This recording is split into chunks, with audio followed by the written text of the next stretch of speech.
think we have one more grand finale of a Do Good dialogue.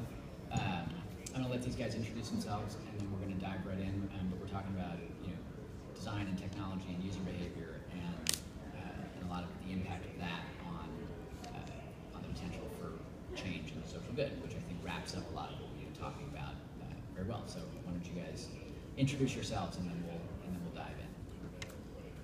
Right on. I'm Jason Kunesh. I'm the CEO and Chief Bottle Washer at Public Good Software. Basically came out of the Obama for America campaign in 2012 and wanted to try to apply some of the lessons we learned on the campaign to what we're doing at Public Good. I'm Salmon. I work with Jason on the Obama campaign. I'm now lead design at Public Good Software along with Jason. We really raised the bar working at the campaign, and we wanted to continue that change and impact afterwards. So let me start with a question that may seem sort of basic, right?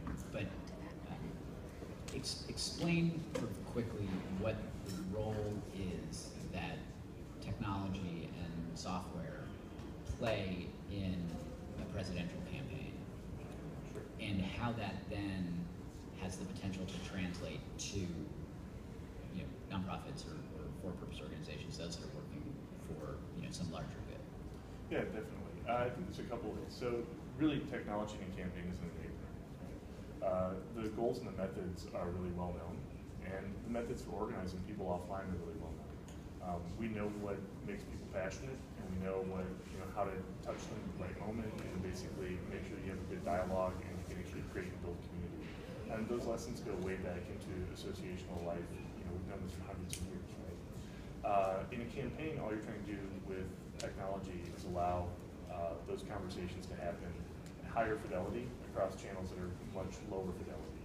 In other words, if most of the time you're getting conversion to happen with people, it's a face-to-face conversation across the kitchen table, how do you translate that into an online experience that actually is meaningful and actually gets people to care about what they're doing? So that's pretty much what we tried to do during the campaign, was use data to build better and more effective conversations between people that led to them taking some form of concrete action in an offline space. So as far as what we sort of learned from 2012, we're trying to apply now to the greater nonprofit sphere. Really, it's a pretty simple idea. It's the idea that a lot of these techniques, when we walked into the campaign, we were the first technology team. We thought that it was sort of the gold standard, and in terms of social media outreach marketing, it truly was. The communications experience was great, but the technology stack was not first rate. And as a matter of fact, it was the gold standard when you look at a lot of other organizations. A lot of nonprofit tech really hasn't been as innovative as it could be. There's a lot of change in the space happening now that we're really excited to be a part of. There's a lot of other organizations coming online at this time too. It's a great time to be where we're at. So, sorry. Take this technology and apply it to the nonprofit sector as a whole. You just really want to surface the champions that are scattered around and maximize their impact. So one of the, let me play devil's advocate for a second. One of the things that is great about politics, and I had a conversation with someone the other day about this, is the clarity of purpose. Right? There is only one election day. There is only one action at the end of the day that matters in terms of achieving your desired outcome. Right? You need more votes than the other person, which means you need to get the person to the polls and they need to vote. Now there are years and years worth of interactions that are going to set up the possibility of that action. Right? When you get into the nonprofit realm and you get into the challenge of solving these complex problems or addressing these serious issues, at present at least, the clarity of purpose is often harder to find, right? So how do you build a technology stack around a series of squishy goals or more amorphous outcomes, because you don't have that kind of that grounding that you do in politics, against which kind of everything can be focused? I think part of what we're trying to do is to develop technology that can help set those goals and help develop concrete actions that you can take that you can measure the impact. I mean, it's easy to see the impact of a campaign if you have 50 volunteers, if you win or lose. But if you can help help set these goals for other nonprofits that are more measurable, I think that's maybe a first step. Yeah, I think in addition, the advantage that you have is that you are trying to build a long-term community. In a political campaign, you definitely have a much more fixed goal, but because it's a campaign and there's a competitive environment, it's also an environment in which you are much more secretive about things like data. We think that if you actually make data open so that people who are taking steps with an organization can share that information, can share what they're doing, we think you can move kind of a locus of control. It's the conversation you had previously with Michael Salmon, talking about the notion that you've got professional organizers over here doing things with campaigns, you've got people on consumer sites that obviously want to create some kind of change. We think that if you bring those two things together through a data platform, then you can find the people who have deep advocacy and deep knowledge of the issues and how to move the needle, and then people who actually want to step up and make that change. You can pair them very easily and make that easier for people to get involved with. So, you had the millennials conversation earlier, and you were talking about how she was saying how there are more people that go deep. You can try to connect those people. Yeah. There you go. Nice. All right. If you can try to connect those people, and you can just maximize that. So they are out there.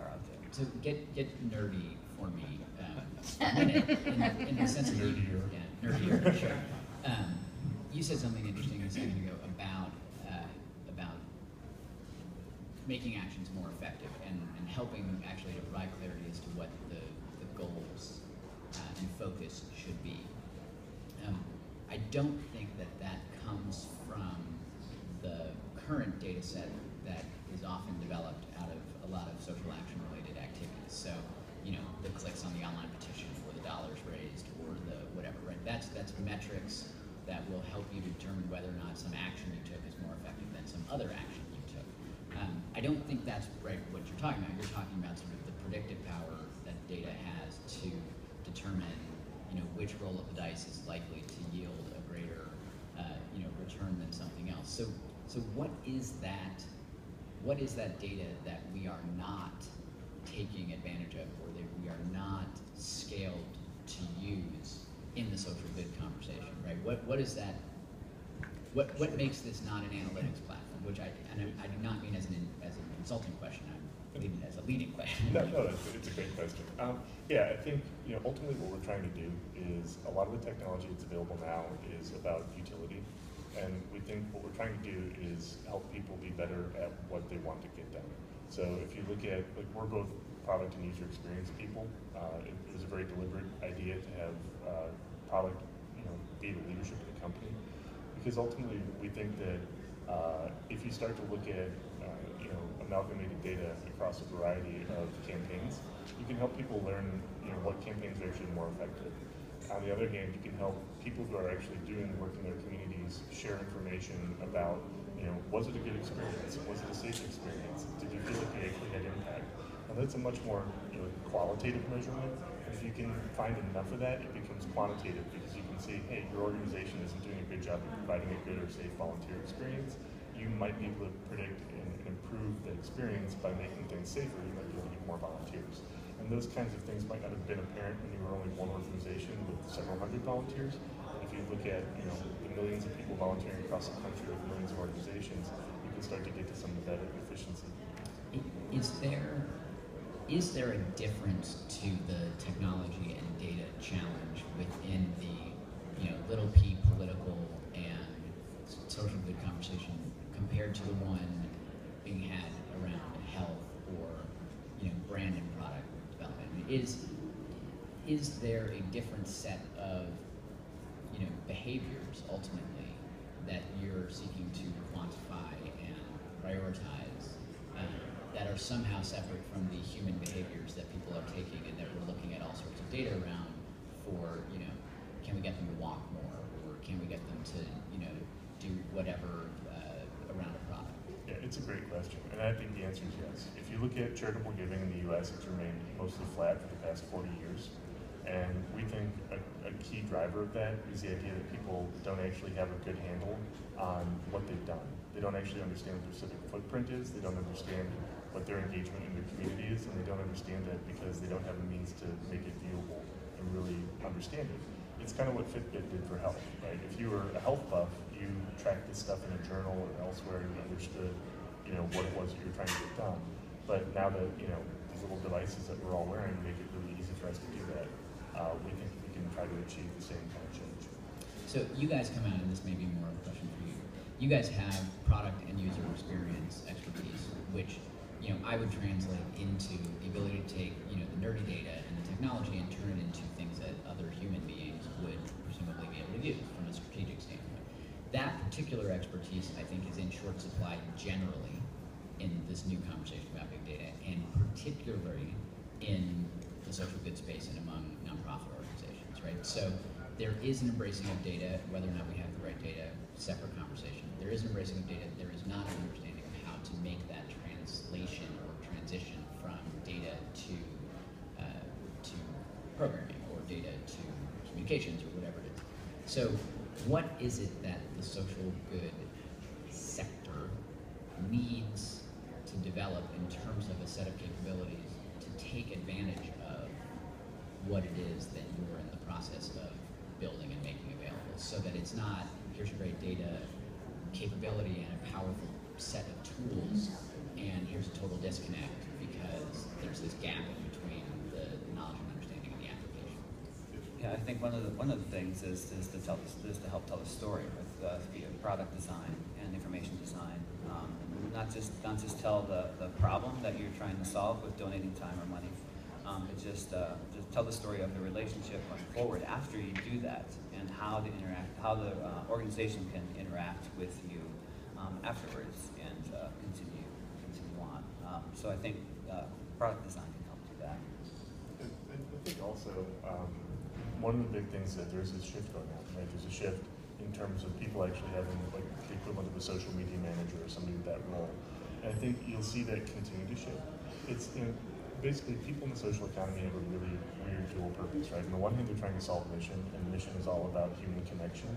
And if big data is seen as a thing that is outside or somehow antagonistic to that, it's really difficult to achieve change. So I think always making sure, as Aaron said, it's about product design, it's about linking the story from this is your mission, and this is how data can help you accomplish it, instead of this is your mission, you're doing it all wrong, and the data proves it, which is a lot of times what people hear when they commit. It's what we heard a lot in the campaign. It's like, we're the first technology people, and the general response was, we got this covered. We know campaigns and you don't. And so we do a lot of basically making sure people understood that we were humble and making sure they understood we were there to help. So two quick questions before we wrap up. The first is, we're at South by Southwest, and there's a lot of conversation about data and storytelling and tying it to your business strategy or your mission that I'm not entirely sure is the right discussion. It feels almost a bit too on the nose, as in we're doing a lot of talking about the mechanism for delivering data, infographics, or information design, as you said, or we're talking a lot about the collection of data, or the challenges around collection of data, privacy and things like that. But we're not talking about sort of the development of the systems, or the processes, or the protocols, the steps, the trajectory of how these things are supposed to work. Is there are there data processes out there, or whatever you want to call them, that are being talked about, that serve as good models? And I say that only because, as much as the Obama campaign is an extraordinary example of good use of data, it is completely out of whack with any other organization, on the planet, because it's political, because of its scale, because of the nature of the challenge. So are there other models that you could look to say, there's a really effective, interesting use of data over here, or these people have used data really well, and if you pulled a little of this and a little of that and mixed it together, we could put together a new, trajectory for the social good conversation and start to actually talk about how all of those pieces fit together. I think one thing is that the campaign isn't that isolated from, or that removed from day-to-day nonprofit life. And I think you can break down a lot of the messaging and a lot of the things that came out of the campaign, data analytics, as cause-based messaging. And I think that translates to every organization. It's just not necessarily go vote today, but I care about this health problem, and I want to share that health problem with other people. So. Yeah, it's a good question. I mean, most of what we've seen big data be used for currently are things like actuarial tables and making sure you buy more stuff at Target. And I mean, those things are useful, and it's good. I don't know if there's really stuff going on in this space. I'll say this: I don't think anybody's figured it out. And I think the reason why people are having the conversation is because you're right. I think the notion of storytelling through data, like, we all get that we need to do that. We're just not sure how. As when people talk about, is it a donut chart or a pie chart? Like, I just get hungry. But like in reality, we need to figure out what that actually means. Right? There are things we can do with infographics and other stuff, and that's fantastic. But I think it has to always serve a larger purpose, and we're not really there yet. That makes sense. So before I let you guys go, question I've asked everybody who we've talked to is this one, right? We're at South by Southwest. This is a unique gathering, sort of a concentration of people from a variety of different disciplines and expertise and areas of interest and focus. What question would you want to put to this community, or what challenge would you want to put out to this community that you think would yield an answer that you wouldn't get in a conversation that was just among social good people, or at a design conference or a data conference or whatever, right? Because of the overlapping areas of expertise that are all here, what is that question that we're not asking that we should be, in yielding a better answer from? Yeah, definitely. That's a great question. I think for me, it's something along these lines. We're a benefit corporation. We're a software startup. That means we're a redheaded stepchild. And I was at the Beacon Fire Lounge back in 2011. It had a much different feel than it does today. So you're starting to see this stuff become mainstream, but it really isn't yet. And all the pieces are here at South by, but they're unevenly distributed. Right? So why is it that people like Tom, who's our host, he's a super volunteer, he does amazing work, but he can't get compensated for it because he does it at a nonprofit. Right? Why is that? Why can't we solve that? That seems like a really solvable problem. Right? Why can't we get world-class technology working on stuff that actually matters?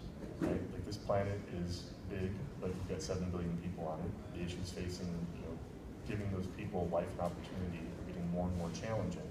Yet here we are, worried about the next photo sharing app. Photo sharing is awesome, but we also need to worry about the other stuff. So how do we get there?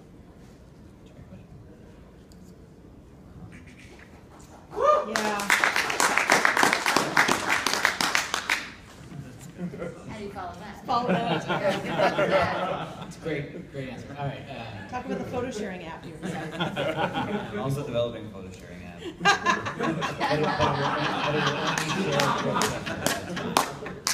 Jason, Aaron, thank you very much. Very interesting. Appreciate it. Thank you for the time.